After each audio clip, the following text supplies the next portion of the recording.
상대도 지금 등수에 관련된 경기일 거라 좀 긴장해서 할 텐데 저희도 준비 많이 해서 와보면 이길 수 있을 것 같아요.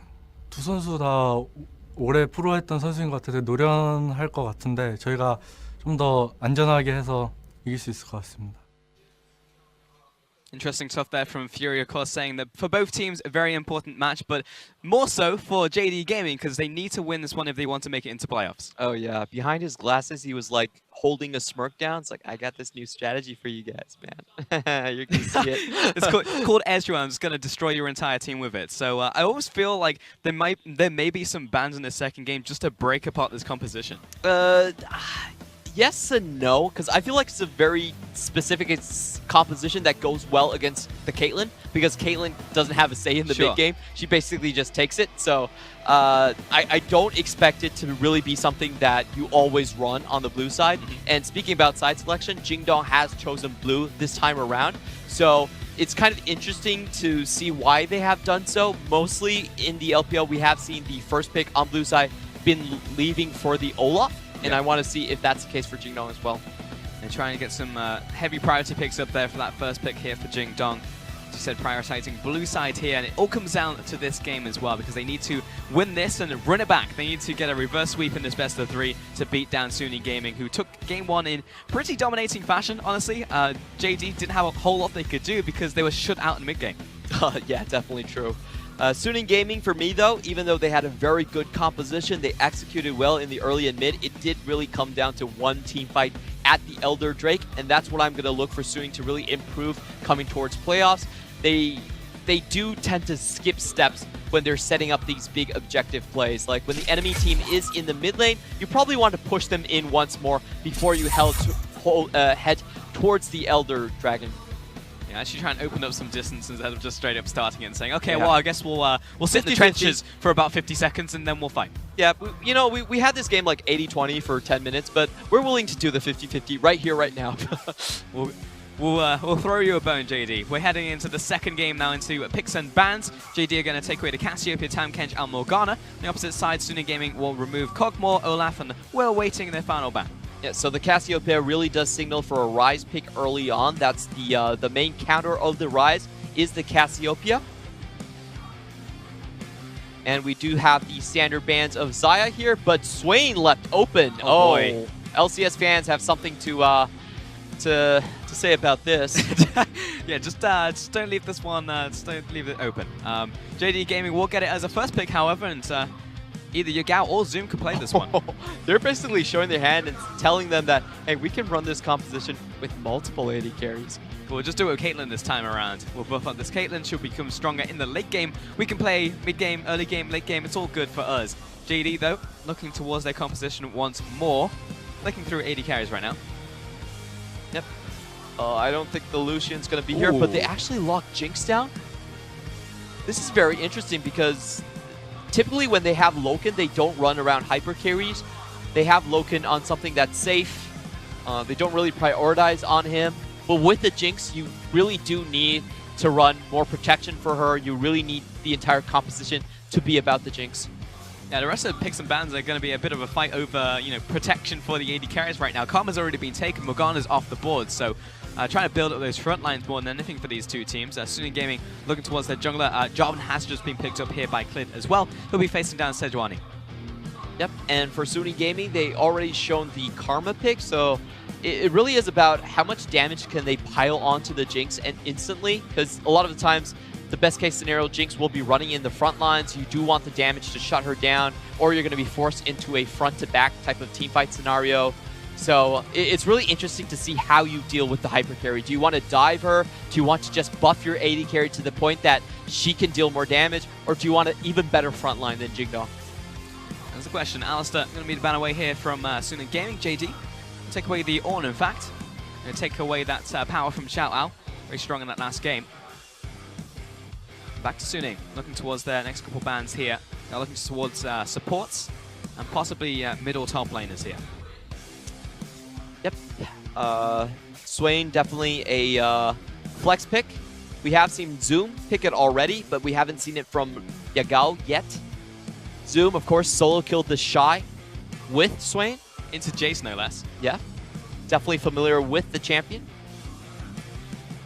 And Lulu will be the man here from Suning Gaming as well. So removing shield, removing protection, taking it all off the board. No Alistair for you, no Lulu for you.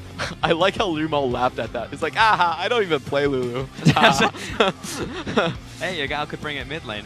I guess he's no Doinby, but JD Gaming will take away Camille as their final ban here towards Xiao Ao. So just trying to defang the top laner right here as Suning Gaming look towards the next pick. Now, this does kind of seem like the Swain will be going in towards the top lane. The Camille pick is something that can punish and snowball against the Swain if ganked for.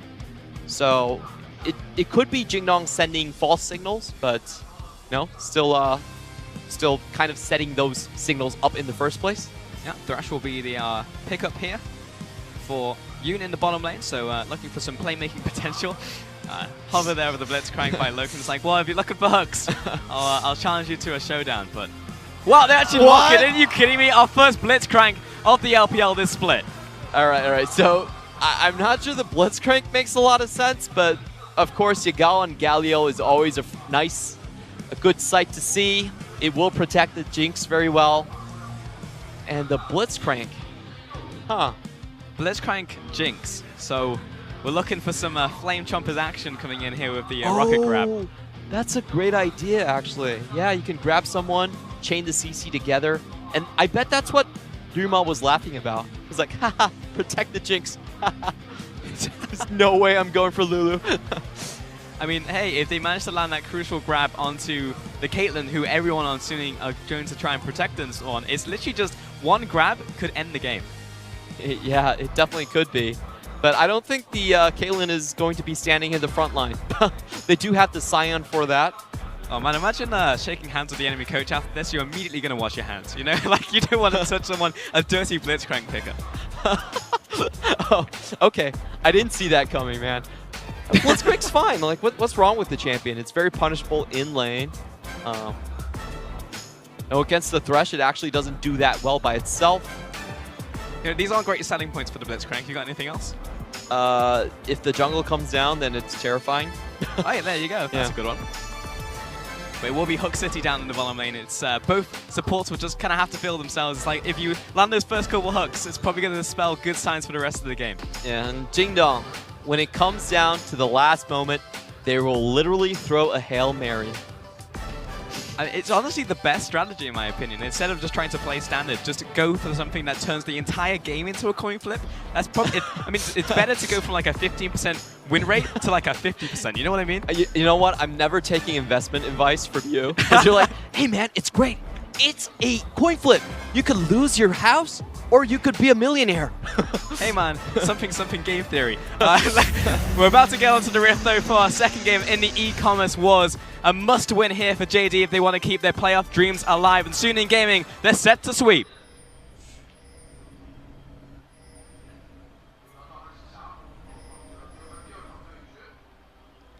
No one's cheering so far. Are the fans still there? They definitely are. I can see them. Well, I guess we're getting onto the rift here. Oh, okay. Okay, there we go.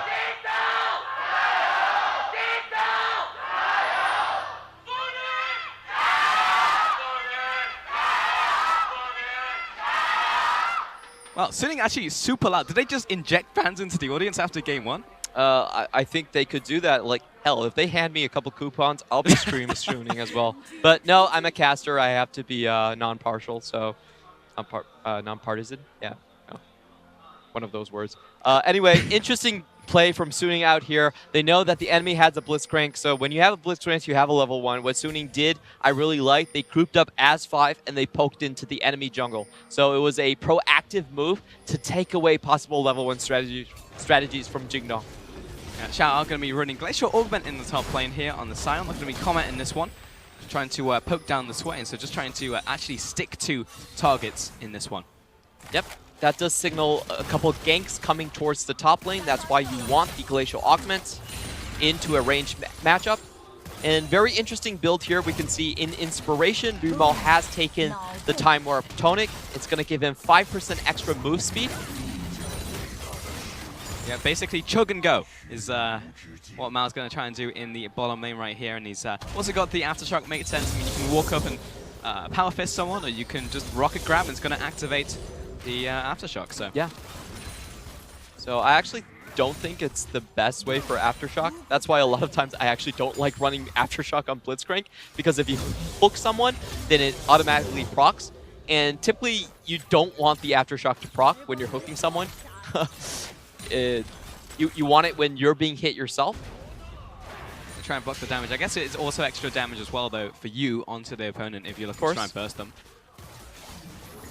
Oh, hook landing onto Loken, though. Heal immediately comes out, wants to open up some distance. Fury putting down the hurt onto the enemy AD carry. And we said it, it's going to be all down to these hooks in this lane.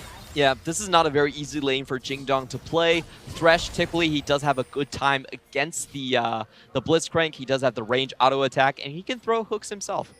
Here comes Clid into the bottom lane. He's trying to sneak in for a possible lane gank right here. Meanwhile, in the top lane, nice little harass combo coming out from Zoom as well. But Clid, it's down to him. If this hook lands, it's probably going to be lights out for whoever gets hooked here. Yeah, he really does need this kill here. He actually took a very inefficient path.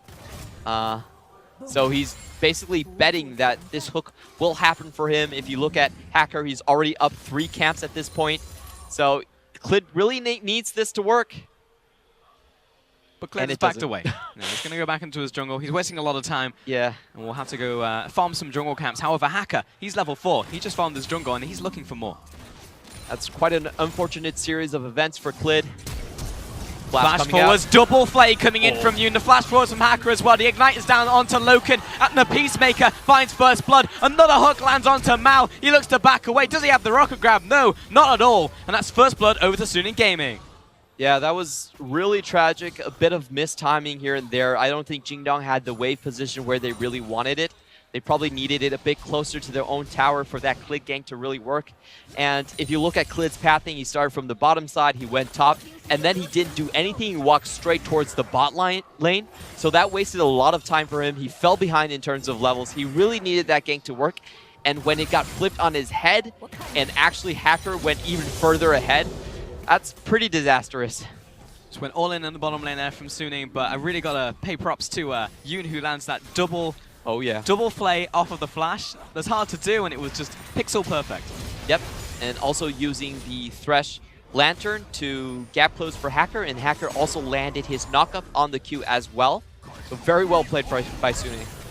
Great mechanics coming out there as well. And it's also onto the bottom lane, you know, the lane that both teams honestly are looking towards to be the late game insurance for themselves, but even more so on JD. They have this Jinx, going to be hyper scaling into this one. You have the Blitzcrank down there as well and shutting this one down. But in the top lane, Shout Out set up this minion wave that has just depleted. Hacker coming in though. Flash out from Zoom won't be enough though. Last auto attack and he goes down. Second kill to Suning. Yeah, and that's just Hacker running the map at this point. He's so far ahead in terms of camps and levels. He was able to rotate out of the bottom lane, and Zoom just not having a very good time, like being consistently shoved in by Xiao Al there. Xiao Al isn't even running Comet, and he was able to do that. And this must ban, must pick in the top lane here. The first pick out from JD Gaming, the Swain, not having such a great time. He's down in farm, down in kill now, and Xiao on the Sion will only just become a bigger and bigger brick wall against that Swain as time goes on. Yeah, and we are looking forward to the level 6 from Hacker coming up very soon. Clid's not going to have that level 6 as soon as Hacker, so I expect another big play happening in this bot lane. JD, you really just need to jump in the bunker right now and try to scale up this Jinx and get towards the late game right here. But Suning, the constant onslaught coming in from the jungle, the setup just seems to be so good from every single time, making it incredibly difficult to do so. Yep, if you break down these compositions, Suning actually has the better tank line, but that means in a full frontal team fight is that Jinx needs to be the one packing more damage. She needs to be ahead of the curve for that team fight to work. So they're going to have to look for a lot of ganks in the bot lane, try to get the cannonball combo down, and just get kills on Jinx. They're trying to feed the AD carry right now. Has actually picked up the core, in fact, in the bottom lane. And look at the difference right now, because Loken walks back into lane with the core, Fury walks back into lane with a BF sword. So the big difference in the bottom lane already. Clid is looking towards the bottom lane right here, though. Mao is heading on over. And we've also got Hacker coming into this play as well. Potential we could see a 3v3 open up.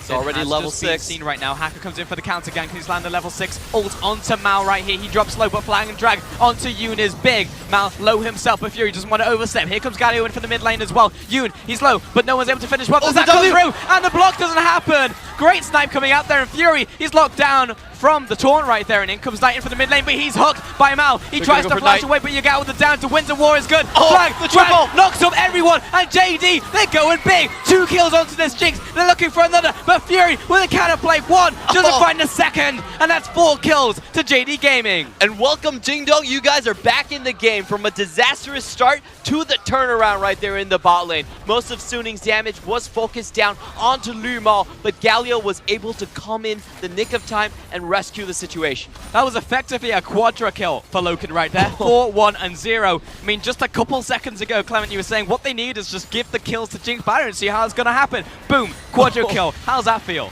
That must feel great for them. And Zooms also wants in on the action. Needs the unofficial ace, but all right, Shell, you know, he still keeps his cool. He's not going to give it to him. And he's going to pop his ult, yell cowards, and run away. And meanwhile, in this bottom lane, we can take a look at how that play happened. And Hacker had a great ultimate to start it off. Yeah, Hacker had the level advantage here, but they focused too hard on Lumal. Wasn't able to take him down. They actually missed the trap onto Lumal. Fury steps up, and then Yoon takes most of the brunt of the damage. Beautiful snipe coming from Loken. Starts his first kill. He's already getting excited. That extra attack speed is going to help him in the team fight. Great turnaround by Lumal. Flash away from Knight, not really going to help him. And watch Clid right here. The triple knockup. The Suning kebab coming out. Absolutely disgusting. Fury seems the power play in his eyes. He finds one, but knockup from Mao. Perfect timing there. That secures the triple, and eventually the quadra coming in from Loken. That was really close from Suning Gaming. Actually, if Fury put the trap in the right position, they would have been able to get that first kill and probably back away. Jinx wouldn't get excited, and they could have turned that around. But it comes down to mechanics sometimes, and both of these teams are really willing to fight. Comes down to the play, and JD, we said it before in game 1, but pound for pound, these are some of the stronger players in the LPL. You know, you look towards Yagao, he's just been so good in that middle lane. Zoom in the top lane, Clid in the jungle, man. That guy has always been incredibly strong in the jungle. We see him on the Lee Sin all the time, but if you're looking for mechanics, look no further. You can look towards JD Gaming. Yeah, and this is what we like to see out of our young teams. They're just so talented that they can outplay certain situations. Suning definitely had the better setup in that fight in the bot lane. However, Jingdong were able to simply outplay. It might not make sense, but then again, it does. And in the end, I mean, all you need is kills, you know, just try and get that AD carry big. And this game really will just turn into protect the AD carries, like good old front-to-back team fights is what it feels like is on the horizon for us. Throw in the cannonball, throw in the Sejuani, throw in everything, throw in the kitchen sink, and let's see who emerges victorious. Definitely, and you know, Jinx, the cult item is now an investment item for her. It wasn't a catch-up item. She's going to come out of the laning phase very far ahead, also has that turret gold as well. So we are looking for Jingdong to start grouping up and start punishing. First tower has gone down. Fury is rotating into the top side. Union's already here to meet him. Loken's going to do the same thing. Mao is actually going to take a detour through the jungle, going through the mid lane here. Clade is starting up this blue buff as well, but it actually looks like Yagao already has a blue buff himself, so Clade's probably just going to take this one, being low on mana himself. Yep. And if we look at the top lane fights, I feel like Jinx should have the upper hand at this point. In short trades, she actually does deal more damage than the Caitlyn. Especially if Cleared arrives as well. You can see Yagao just moving towards the top side of his lane, moving into top river, just being in range of his ultimate so he can instantly react, just in case something goes down here.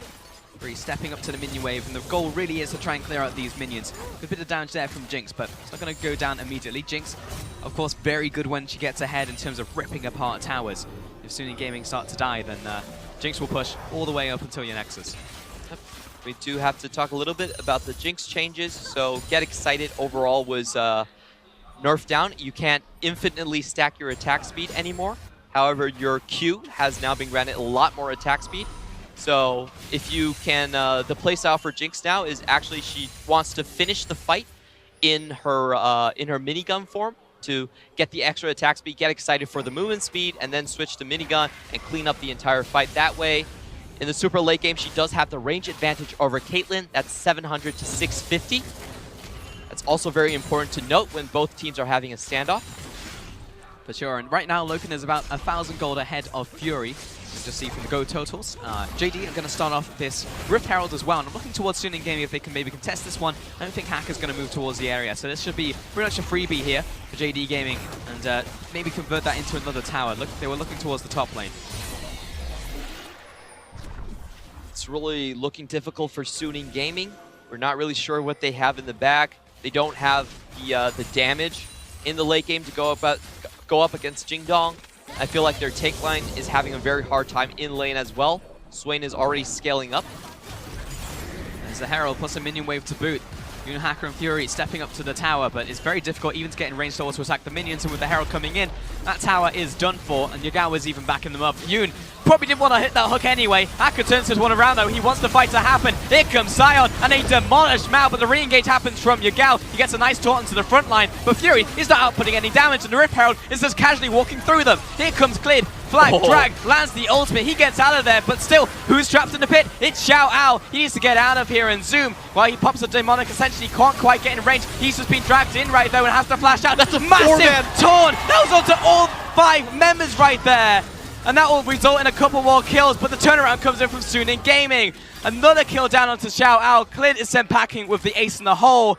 And this is an absolute mess of a fight, but it is beautiful. Yeah, that was a good turnaround from Xiao El. After the 5-man taunt from Yagao, Xiao El actually held on to his ultimate all this time.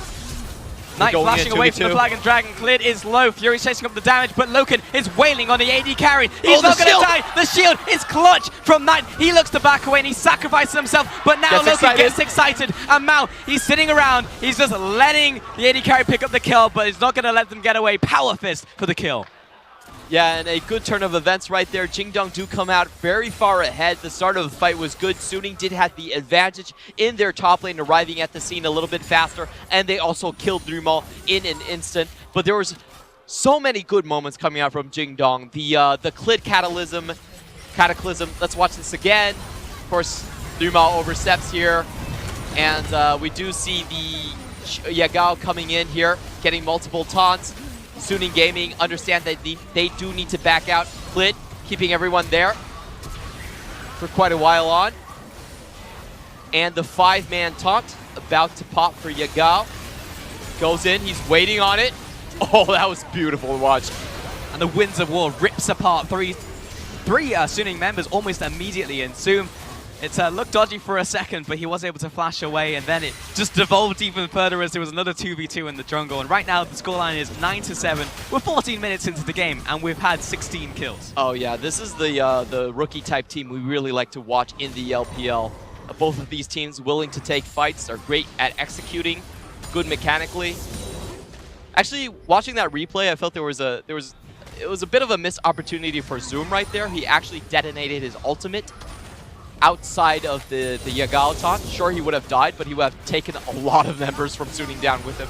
Definitely. Here comes Clid, lands the Cataclysm onto Knight. He's going to take the Lantern to safety. The rest of the team is putting down damage onto the mid lane tower. Currently 2 towers to 0. This would be the 3rd and all outer turrets down for JD Gaming right here.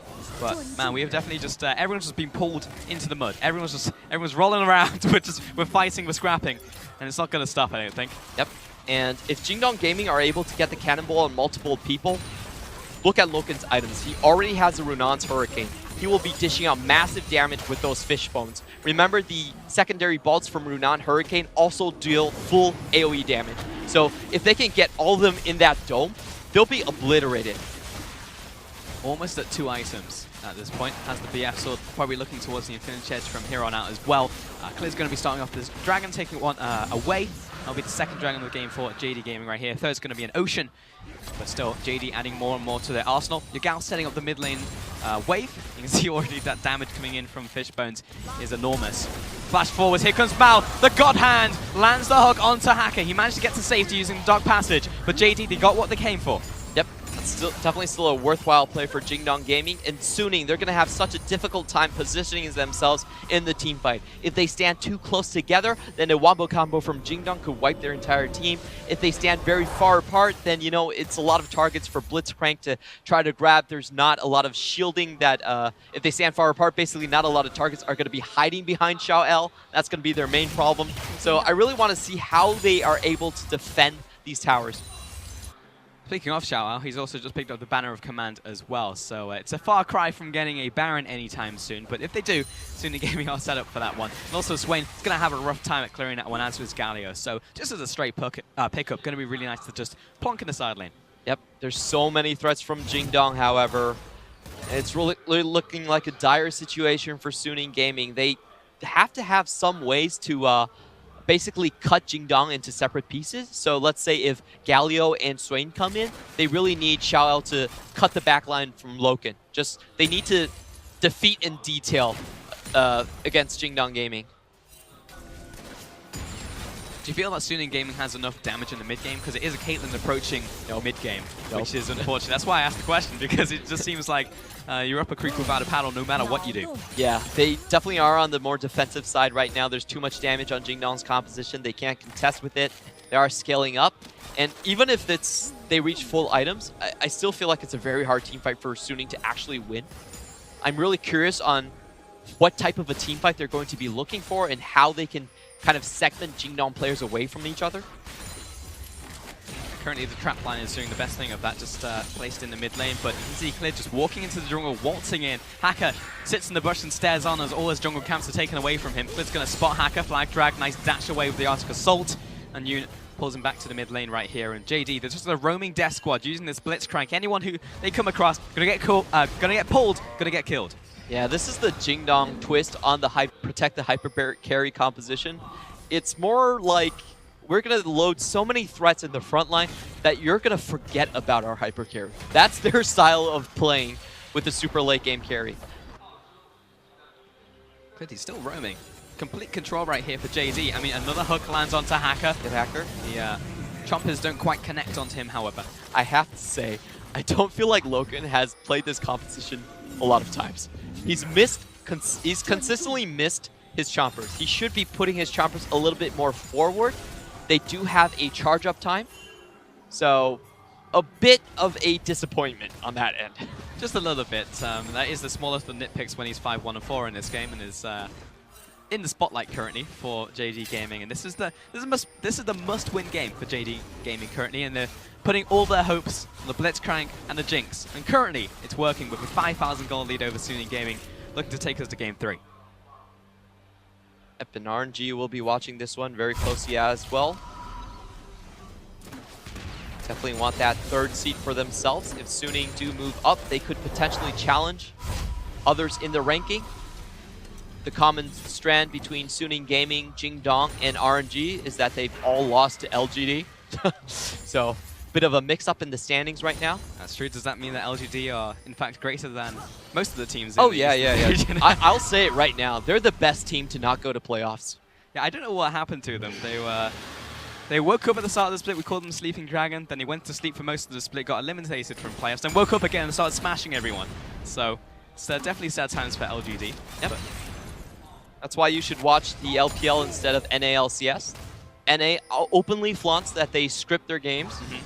While we, on the LPL side, we actually take the excitement away from our games by letting LGD win. You literally cannot script what's happening currently in the LPL. So looking at almost 2,000 gold lead coming in here for Loken over his counterpart Fury right here, approaching the 10,000 gold mark, which he has just crested at 20 minutes into the game. This is a very big Jinx. She is going to hit very hard in these fights.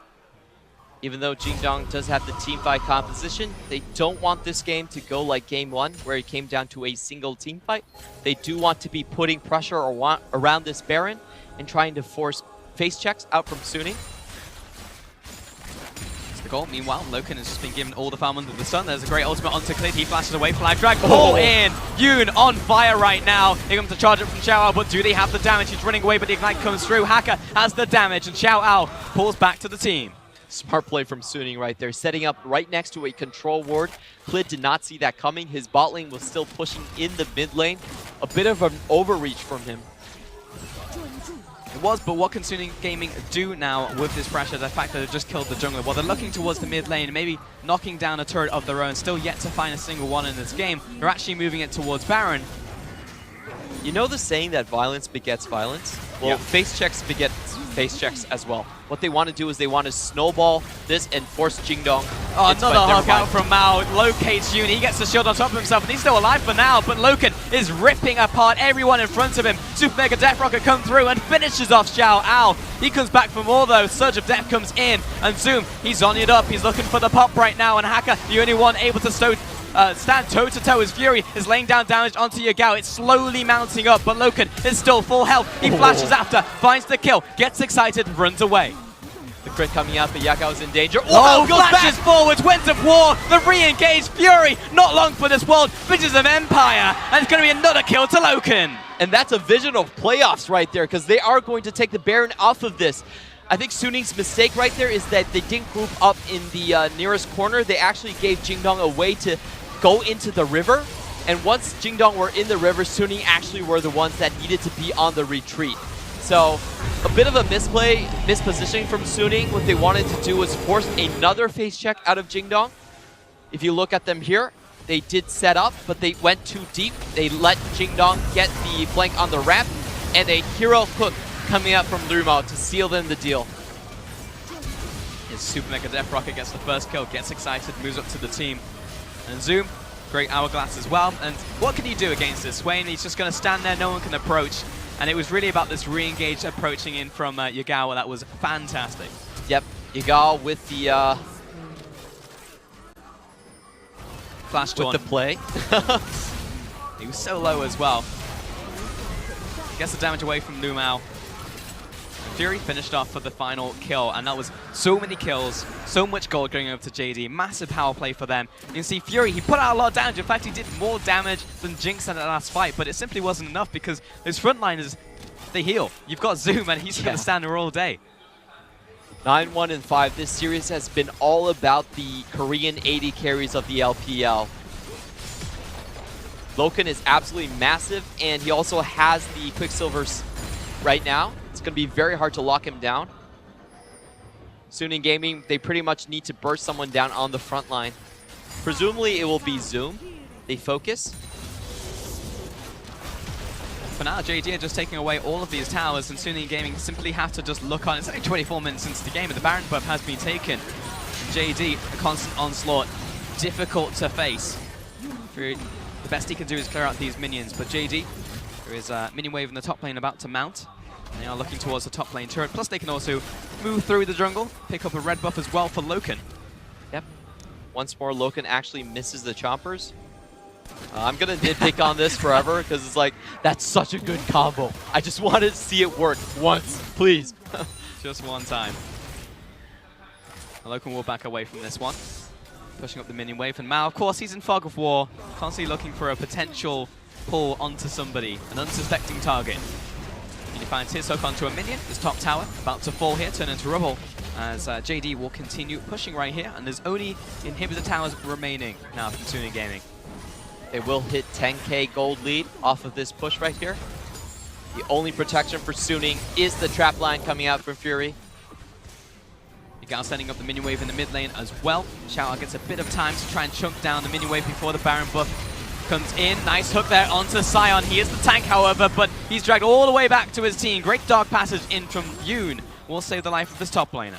Yep, and Xiao still has his ultimate, so he can be back relatively fast.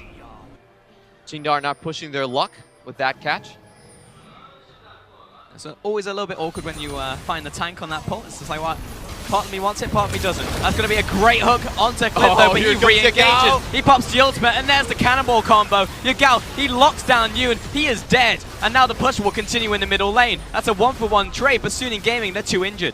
Cliff died for your sins right there. He basically went in, knew that he was going to get Yagao down. It's a miracle that he didn't die mid-jump. And Yagao comes in with the 4-man knockup and the inhibitor. The cannonball was good, and that opens up the inhibitors, you said, Clement. And JD going to be pretty happy with that push. That was essentially the Baron power play right there. And was that resulted in, well, over 10,000 gold lead at 26 minutes. So this composition is very much turned online. Yep, let's watch Clit again. It's like, no, you're stuck in here with me. Tries to get out as well, but Yagao comes in. That's a 4-man knockup. Just no contest from Suning at this point. Just because they can't, really. Fury has just picked up his third item, however, so he is starting to hurt just a little, but you're contrasting that to Jinx on the other side, who is on 4 items plus the QSS. I'm probably going to recall with even more gold as well. So Loken is head and shoulders over what the enemy AD carry can do, and plus you have more down threats. They've also got the Galio in the mid lane who's building AP. You've got the Swain as well, who's also building AP. And Suning Gaming, they're essentially just built around Fury doing well. Yeah, I don't think Suning really have the damage to take down all the damage threats. There is no hurricanes on Fury yet. And if you look at the team fights right now, what's really important for them is Yoon and his Ignite. That's really important to control Zoom. That was already a lot of damage onto Xiao Ao, just a couple seconds in front of Loken. Here's this minion wave. JD gonna play this one relatively safe. There is a trap line here, placed rather far out as well, so Fury is keeping them at bay, clearing out this minion wave. There's no Baron buff anymore, but what JD do have going for them is these super minions being pushed into the mid lane, so JD will have to move back towards the bottom and try and sync up the timings here on the minion waves. When you have a Blitzcrank, all you need to do is wait for the hook. In this situation where Suning cannot come out and fight you, you can just set up here indefinitely, and one day, just one day, you're gonna land it. And you just need one hook. That's all you need. Maybe a never move connects, plant someone in place, followed up by the hook. They go down, and then you open up the base. It's one of the strengths of Blitzcrank. When you're ahead, it works so well. Oh yeah. Once you can control the vision outside of the gates, should be relatively easy to hide Liu Mao in one of those corners there. 1 minute until Baron, another minute until Ocean Dragon as well. Suning Gaming, it's going to be hard, it's going to be tough, it's going to be absolutely an uphill struggle for them. That was just sad right there from Xiao Ao. He was charging up the Decimating Smash and it was all crit by Fury. But JD Gaming, they'll just move back towards the Baron now, set up vision, maybe even look for a catch, move towards Baron, take it again, but the world is definitely their oyster. We're seeing Fury go for the armor penetration right here. Actually isn't facing that much of our front line. This is one of those games where I actually feel like a Hurricane is quite important for the Caitlyn.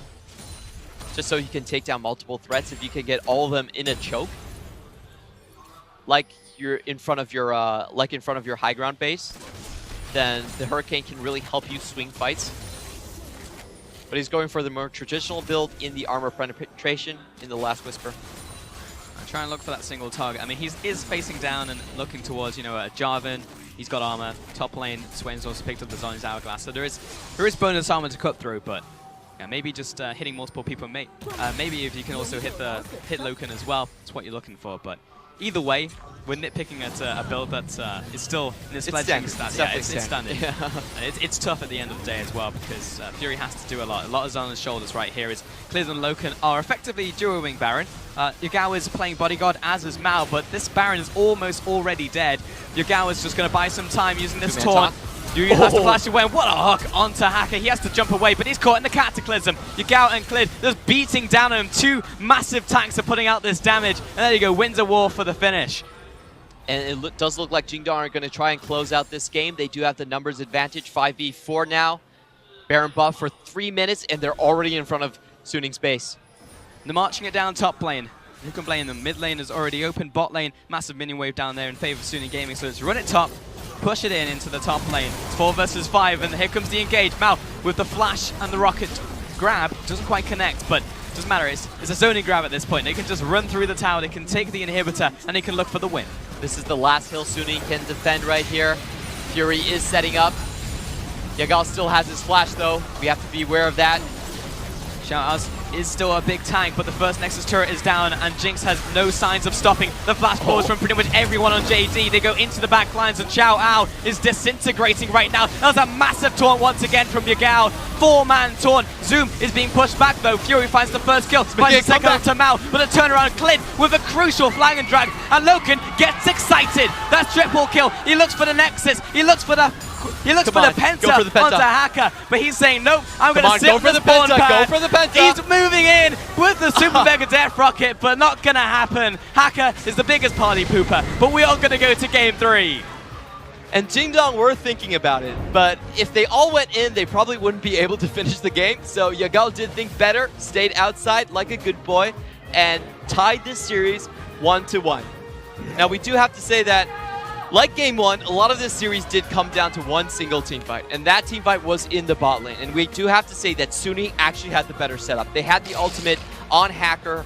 They were there sooner than the enemy team. However, just the target selection and just the team fight itself wasn't as well played. Jingdong was able to pull out a victory out of the jaws of defeat. It definitely was a battle between the AD carries, but the thing that really tipped the scale was the fact that Yagao was a damage dealer and so was Zoom, and you can see that represented in the damage graphs there as well. But course, we do have to look to those AD carries, and quite frankly, no matter who won this game, it was always going to be an MVP, probably going to an AD carry. Yeah, I don't like Suning's composition as much as I like their first one because this comp actually peaks very late, and when you go in the late game, you're still not going to win the team fights because the enemy team has more damage carries right there. So I do see a couple of tweaks coming out from Suning, probably not run Karma Caitlyn and give over such a big mid-game spike over to the enemy team. These teams really are more emphasis on the early and mid-game, so whoever comes out ahead can usually coast to the finish. That's probably what was a little bit surprising about Suning's composition. They're actually going more towards the late game. However, though, we're going to send it back to the analyst desk to take a look at game 2. Thank you so much, Pulse. And oh my goodness gracious, Jing Dong are bringing us to a game 3, Raz. And the way that they did it, too, we got to see Loken return to Jinx, a legacy pick for him. We got to see Jarvan for Clid, something that he played with Doinby. We even got to see Yagao return to that Galio with huge flash taunts. You're leaving one member out of this. Who am I leaving out? He played Blitzcrank. What are you talking about? Okay, yeah. You know what? Okay, that's fair. You're talking about comfort. Blitzcrank was way out of left field. Yeah. That was the one you'd say, well, where's the comfort in that? That's not comfort. I guess he's comfortable. Well, I mean, look, if you got to climb elo and solo queue, you might as well do it with a couple of blitz hooks every here and there. Yeah, and let's go at the compositions. That was the one pick I was looking for with Lu Mao, what he was going to actually pick for himself. I expected the Bard or the Lulu. Lulu was banned out. Wasn't going to happen for him. I was thinking Bard just because Suning showed their hand a little bit, picking up the Karma and the Caitlyn really early on, showcasing that we're just going to go back into the protection composition, except without the mobility of the Ezreal. Yeah. So maybe you just look for a dive. He said, wait a second. No mobility. I can catch that. So Get over here! So that was really fun to see out of it. I thought that was a fun idea, and it really is a risky one. You only really see that maybe out of BBQ and LCK. Yeah. But that's the thing. We see them make this risky decision literally the last game possible. If they lost this game with that risky composition, they're out. No more playoffs, Jing Dong. But then they won. Yeah, and they had fun doing it. So I love the fact that looking towards one of their first plays being made in the bottom side of the map, a lot of it was built off the fact that Galio, Jarvan, you have a time limit of how long you can make this play happen for yourself. So the counter gank comes through, and this is after Hacker made his foot stomp in the top side and the bottom side of the map getting leads for himself. The time limit ran out. They couldn't get the kill onto the Blitzcrank. So the fact that Galio comes through there in a numbers disadvantage. Watch this punch. Knight comes through. Predicted! Perfect from Yagao to predict that flash. Really well done. And that was honestly a play where Suning Gaming should have came out so far ahead because they already set Loken far behind with the first gank. Hacker comes top side for that gank, so he is so far ahead. He was looking for that bottom lane gank to put, I said, the nail on the coffin. But the counter gank was exceptional. Of course, as I talked about, the execution didn't work out. The trap from Caitlyn didn't land on towards the Blitzcrank, so Blitzcrank got out free, and it allowed Jing Dong to come right back in because that was 4 kills onto the Jinx early on. 4 of them. And we saw what happened when Loken can start to snowball the game. I mean, he was all over the map, pushing the bottom turret to take it, immediately rotating top to push that advantage. This was Jing Dong playing comfort and absolutely succeeding just by outmaneuvering Suning and not allowing that Caitlyn to get a chance back into the game. Oh, 100%. And honestly, at that point, when you get that kind of a lead, it feels so easy, the composition, because your focus is so linear. Get that first kill. Once you get the first kill, get excited and look to snowball. It happened in the top side of the map as well. That's what I love to see out of Jing Dong, because the moment they had their focus set straight on towards the top lane tower, they moved on to the next one. She was already excited because that tower got taken down. Of course, Jarvan ulti that went to follow this one up is very crucial because they recognized that the flash was going to be down, right? So at that point forward, keep one member down. It was Xiao Al. Xiao Al was so low in HP. If they can get that one kill, they can move towards the Sejuani, they can move towards Yoon. They just needed the one take. What I loved about this was, of course, the 5-man taunt to guarantee at least the one kill.